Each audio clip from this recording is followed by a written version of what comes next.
Hello and welcome to Top Gear. This week we've gone east, young man. In fact, we've come to Poland. This is one of Warsaw's most beautiful old city squares. Now, of course, you can't mention Warsaw or Poland these days without recalling the drama, if you like, of the past 2 or 3 years. The rise and fall of solidarity, the imposition of martial law, the plunging of the Polish economy into crisis with this massive dollar debt to the West of $24 billion with diminishing ability to repay. So in a sense, the drama continues. Poland, if you like, is walking a tightrope. But even as it does so, life, of course, goes on. Buses and trams run, shops open, people get up in the morning to get their kids off to school and get themselves off to work. And we've come here specifically to look at a slice of Polish life going on.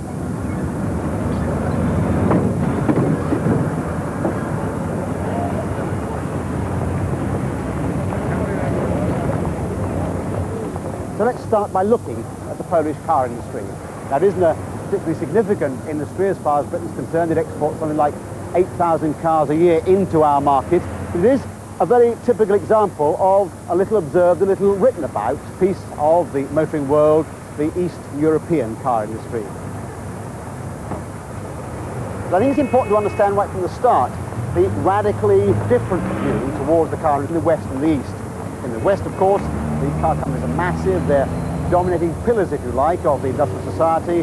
They're rapidly churning out cars so that anyone who can scratch together the pennies or the pounds to buy one can have one. That is fundamentally not so in the East. However much people may want private cars, the official view is they should travel around on public transport. Cars are something of a luxury to be waited for even years if necessary.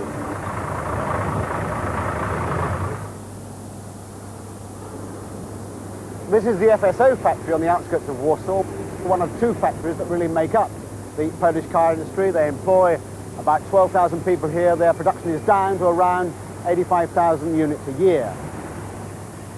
The name of the game in making cars is to sell them to the West to earn hard currency, and it's in that context we should see what's going on inside this factory. They make 2 basic cars here. One is a variation of the old Fiat 125, formerly called the Polski Fiat, now the FSO 1300 or 1500. They started making it under license in the late 60s. They're still making it and selling it, not only to their own market and elsewhere in Eastern Europe, but also to the UK, mainly, I think, because of its very competitive price, under £3,000. So a lot of car there for the money, although, despite its many modifications, it's still, of course, a very dated car.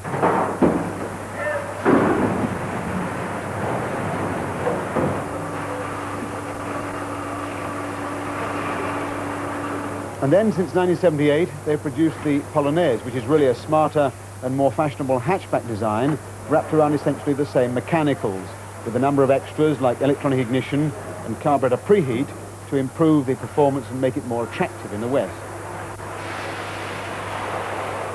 But basically, 2 models then that they're struggling to keep up to date, and in exactly the same way they're desperately concerned to bring their production line up to date with robots.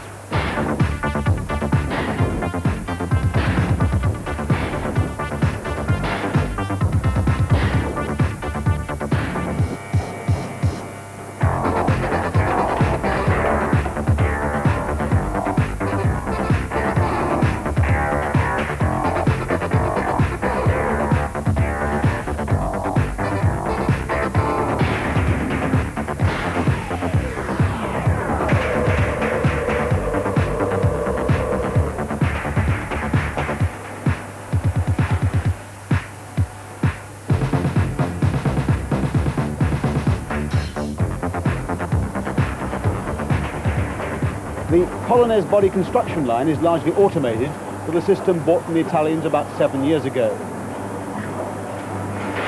These robots haven't made a fantastic improvement in productivity. The plant is still working only something like 70% of its potential throughput. It still takes 51 hours to make a Polish car as opposed to around 25 hours for a Japanese one.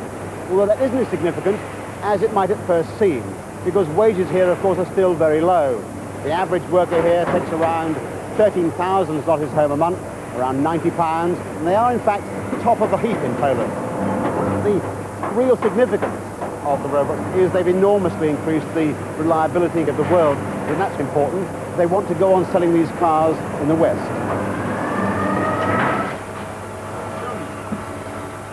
This is another critical point in the production line where the engine meets the body shell. They're set up on what are called carousel units that are manoeuvred round, and then they're carefully hoisted up into position and bolted home, all in a matter of minutes. It's not the newest system in the world, but neither is it by any means the oldest. And many car workers in the UK would recognise this very system.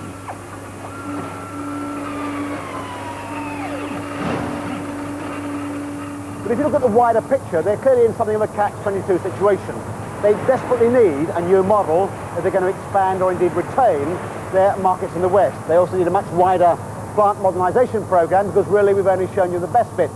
They can only buy those things with hard currency. They can only earn that hard currency by selling more of these rapidly ageing models in the Western market. So in a sense, a closed loop. Can they break out of that closed loop, I ask myself, by concluding a deal, a new deal, with, say, a Japanese company who want themselves to break into a wider East European market? In fact, I understand they are now carrying out negotiations with a Japanese company. Okay, now let's for a moment go back to England, where Stu Baker is test driving the cars imported into the UK.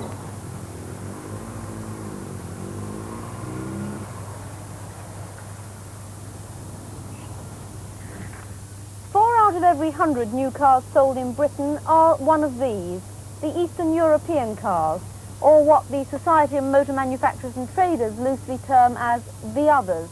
Well, we have four of the most popular here: the Zastava Yugo 45 from Yugoslavia, the Skoda Rapid Coupe from Czechoslovakia, the Lada Riva from Russia, and this one, the FSO Polonaise from Poland.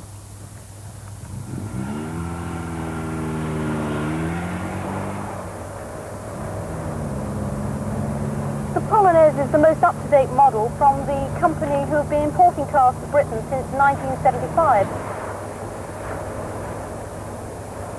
It is a clumsy, crudely finished car. It steers and brakes adequately well, but not particularly impressively, and everything it does is, one might say, adequate. It has a 1500cc four-cylinder engine with a power output of 82 brake horsepower. That will get you up to 90 miles an hour, but you really feel like the car's struggling to do it. And the 0 to 60 acceleration time of 19 seconds is the giveaway to that. It's a comparatively sluggish car up through the gears. There are other disadvantages to it as well. It has to be put in for service every 6,000 miles. That's twice as frequent as is now the current norm for most European cars. And it has a comparatively high cost of insurance. It rates Group 5 on the Lloyd's scale, and that's much higher than I would have expected for a car of this type. It's not very impressively finished. There's nothing about it that you get into the car and particularly feel you like. And I think this is probably a car for somebody who doesn't have a very wide motoring experience, who perhaps has owned an elderly second-hand car before, or is buying their new car for the very first time. Because if you've driven a wide variety of cars, you do realise just what the shortcomings of this one are.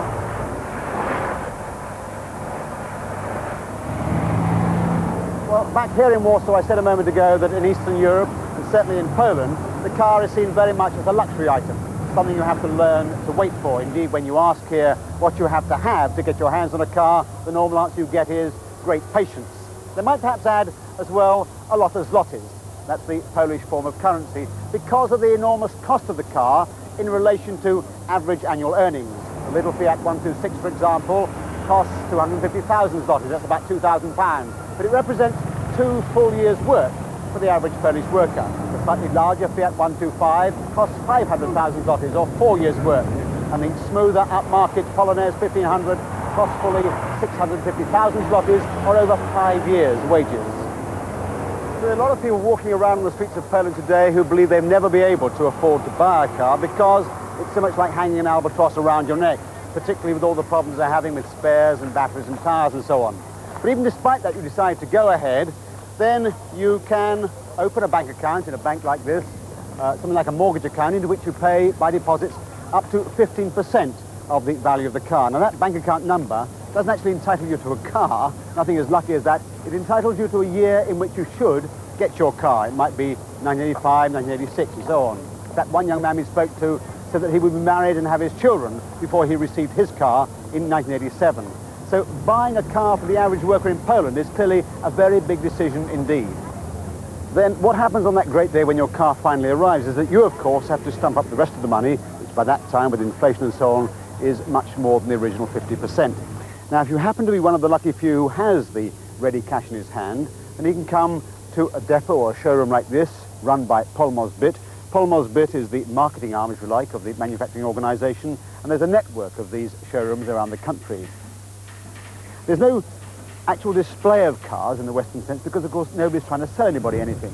It's much more matter-of-fact and down-to-earth, if you like. One snag is that you have to have the money at least half in hard currency and the rest in zlotys, and if you can manage to arrange that, you can short-circuit the system. You may not get the colour you want, but you will get your car within, say, 2 months. You can even order foreign cars from one of these showrooms. I'm told Ladas and Mazdas are pretty popular. The drawback there is the cars must be lower than 1300cc engines because the official organisation can't import cars with engines larger than that. But you can. Indeed, you can import a Mercedes or a Rolls-Royce if you want, provided you can pay the import duty. And as the official said to me with heavy irony when asked him the question, that would be considerable. So, if new cars are difficult to come by, what about the second-hand car market?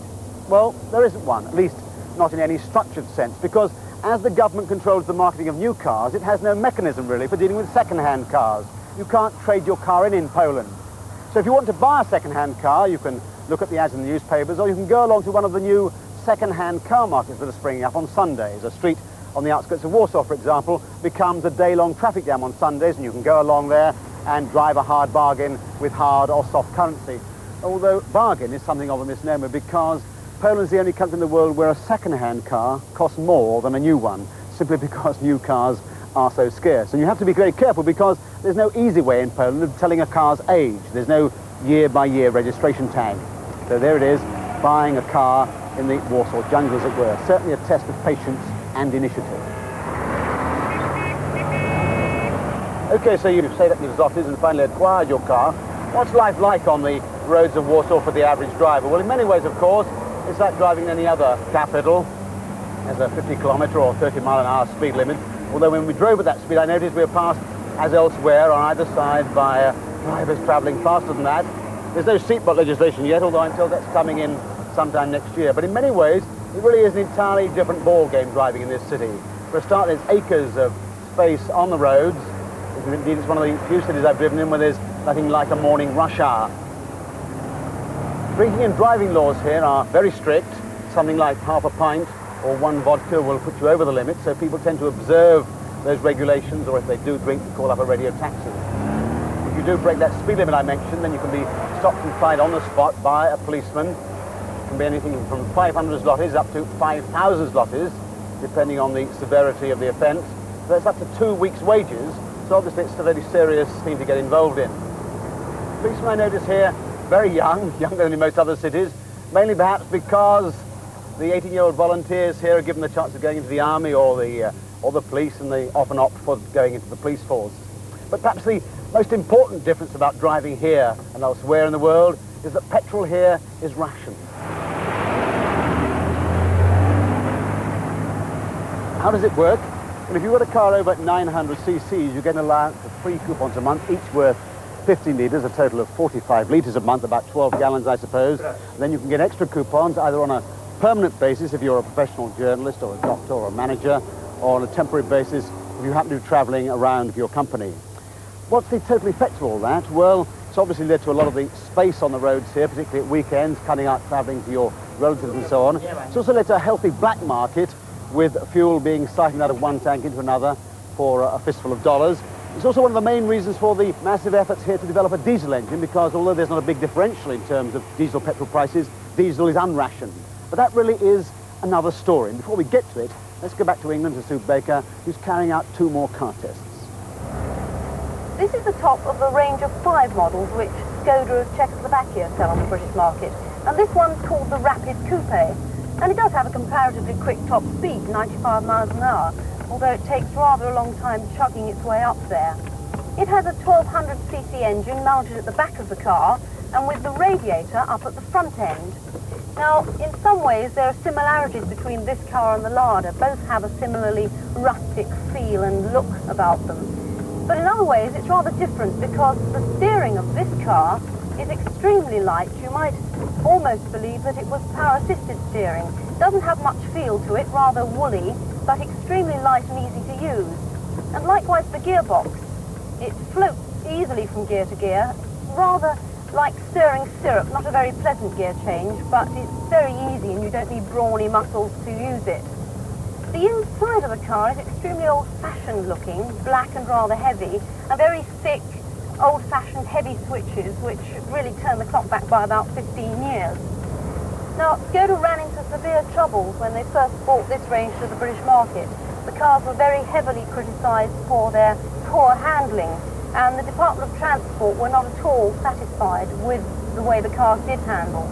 As a result of which, some substantial modifications were organised with the independent assistance of engineers from the Automobile Association. The handling of the cars is now deemed perfectly acceptable, although to anyone who's used to a more modern European car, it's not what you would call a good handling car. This is Zastova's Yugo 45 from Yugoslavia, and it differs in two ways from most of the other Eastern European cars sold in Britain. Not only is it a good deal smaller, but it's also much more modern in feel to drive than any of the others. It's only just under 11.5 feet long, so it fits into the super mini category up against cars like the Fiesta and Metro. And this one has a 900cc Fiat engine driving the front wheels, and that's the key, I think, to its much better handling than the others that I've been looking at. It's not a full five-seater, it's a rather cramped four, but on the road it does feel sprightly and lively. It has reasonable performance up to 85 miles an hour, good braking, and most particularly it handles nicely, it corners well, and I think to anyone who's used to driving modern cars it feels very much better. Now, this car represents a big jump forward for Zastava because when they first came into the British market, they did so with cars that earned them not a very good reputation and were not at all well thought of. This car deserves to get them a rather better name, and they've also protected it with a 3-year anti-corrosion warranty, which is another good encouragement.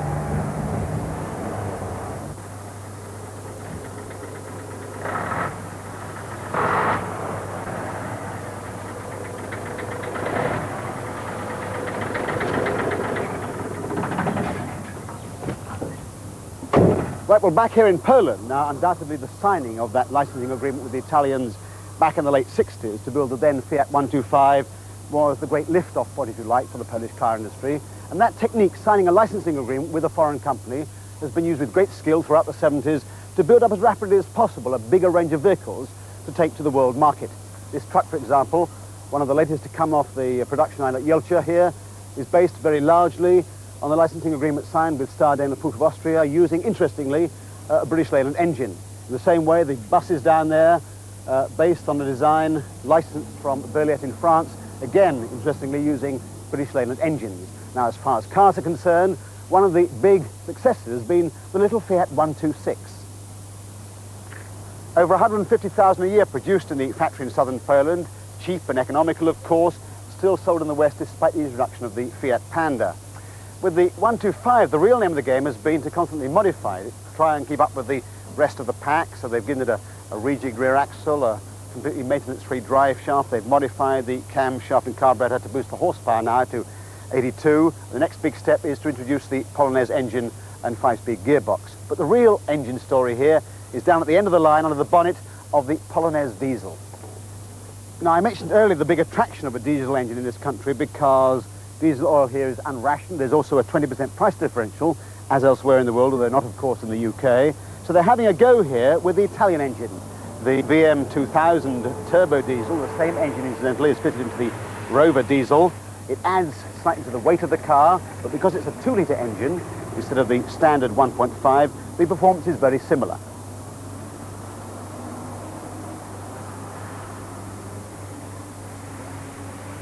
But the real snag, of course, as far as this engine is concerned, is that it costs hard currency, $2,200, as the Italians have specified, for engine and gearbox. And that would add enormously to the price of the car, whatever market it's sold in. That's why there's been a massive concern to try and design an integral Polish diesel engine. They've spent 2 years at it so far. It must be 3, 4, even more years away before it goes onto production line. So they're casting around as well for other engines in the world that might prove a suitable combination. They're looking, in fact, at the Isuzu 1800cc diesel engine. So wherever you look, that Japanese connection seems to get stronger and stronger. So having looked at the Polish car industry, where do they sell their cars overseas? Well, of course, it's easier to sell them in Eastern Europe and in the Third World, but the market they're really after is the Western world, the hard currency world. UK market is very important for us. It is on the third position among all the Western countries. Is that market increasing or decreasing? This market is increasing. That is, together we hope to export more than 8,000 units this year on the United Kingdom market. How do you react to the charge, Mr. Vazeka, that you're basically buying your way into the UK market by underpricing your cars, by, if you like, dumping your cars at an unrealistic price? That this accusation, I think this word maybe is not quite all right, because we are following the rules of the market. That means I think that our car is competitive. But the price bears no relation to the price of the same car sold in Poland. I mean, it's something like a third of the price of the same car in Poland.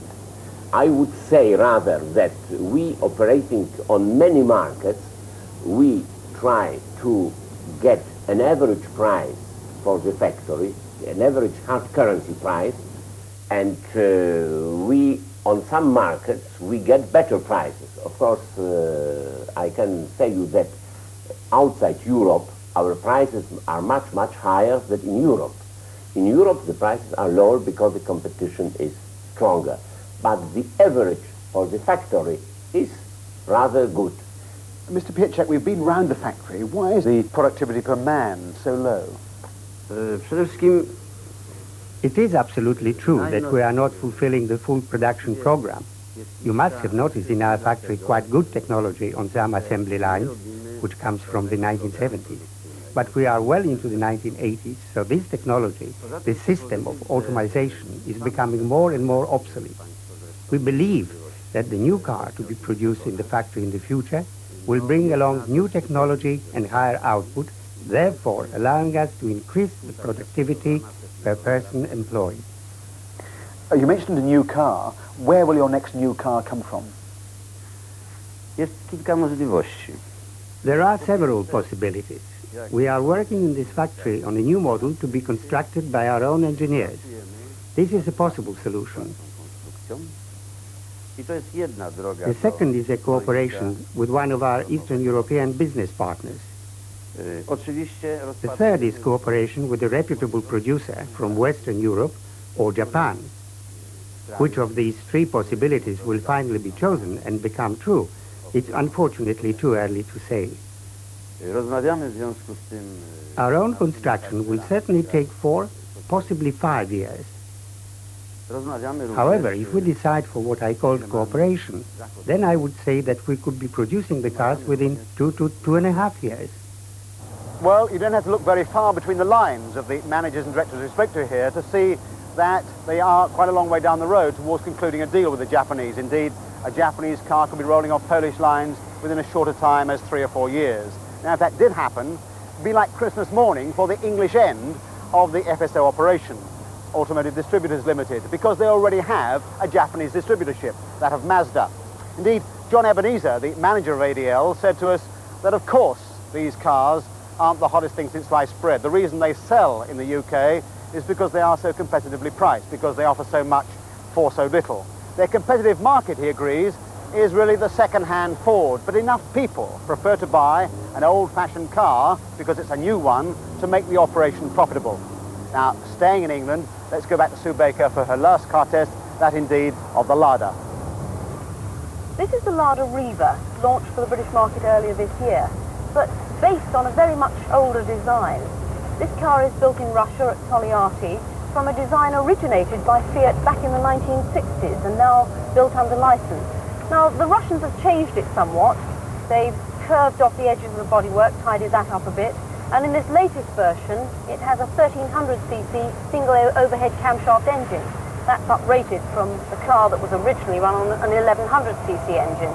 They've also added a laminated windscreen, a 21-piece toolkit, and so they've done some things that are worthwhile to it. But you still feel when you drive this car as if it was built for a big beefy Russian who has plenty of muscles, because the steering has a sloppy and imprecise but rather heavy feel to it. The gearbox has a very chunky feel and you have to thrust it into gear. And the brakes, I'm afraid, I think leave something to be desired, because you have to stamp very hard on them to make them stop, and it doesn't feel to me as if it has as much stopping power as I'd like. There's also the fascia here, which is rather Spartan, very black and heavy looking, and the interior trim looks as though it's held together with far too many rather obvious screws. Whatever else you may think of these cars, you have to admit they are very cheap to buy. They range in price from £3,000 to £4,000. The little Yugo at the end is £3,300, the Skoda £3,400, the Lada Riva is the cheapest at £3,075, and this one, the Polonaise, is the dearest at almost £3,900. Now, for those prices, they are well equipped. The Riva, for example, even has headlamp wash wipers, which are normally only found on much more expensive cars. And of course, the other point to be remembered about any of these cars is that they may be very cheap to buy initially, but they tend not to hold their value well on the second-hand market.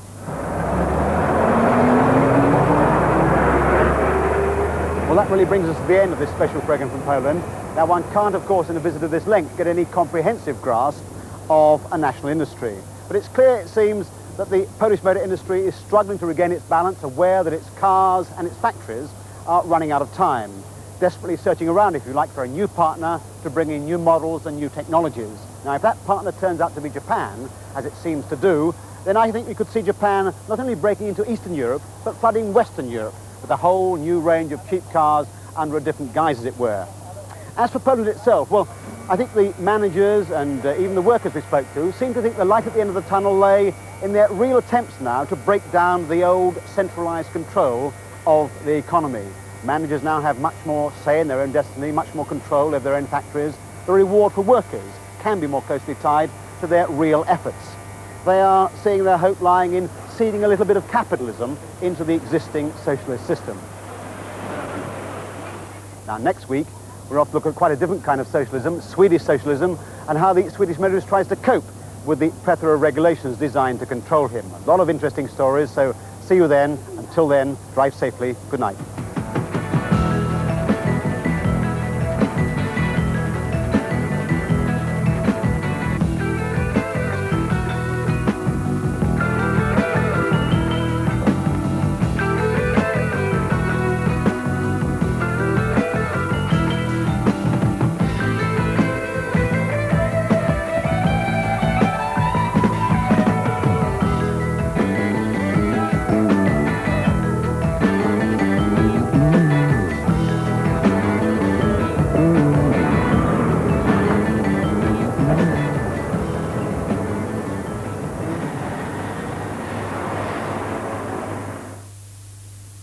Tomorrow evening, BBC One visits the motor fair at London's Earl's Court, where Chris Searle and Sue Ingle will be taking a look at the exciting displays of new and restyled cars, collectors' cars and accessories. Motor fair